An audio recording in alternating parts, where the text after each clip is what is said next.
موعد مباراة منتخب المغرب ومنتخب مالي في كأس إفريقيا والقنوات الناقلة.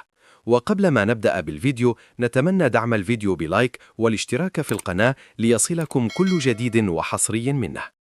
يواجه المنتخب المغربي نظيره منتخب مالي في الجولة الثانية من منافسات المجموعة من دور المجموعات من بطولة كأس إفريقيا 2025. وكان أن فاز منتخب المغرب في الجولة الأولى على جزر القمر بهدفين دون رد، بينما تعادل منتخب مالي مع زامبيا بهدف لكل منهما.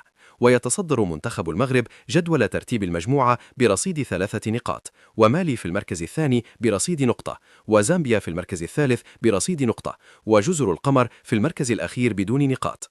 تقام مباراة منتخب المغرب ومنتخب مالي على أرضية ملعب الأمير مولاي عبد الله في الرباط. وموعد مباراة منتخب المغرب ومنتخب مالي يوم الجمعة الموافق اليوم 26 من شهر ديسمبر الجاري، وتنطلق صافرة بداية المباراة عند الساعة 9 مساء بتوقيت المغرب. والقنوات الناقلة مباراة المغرب ومالي هي قناة بين سبورتس ماكس.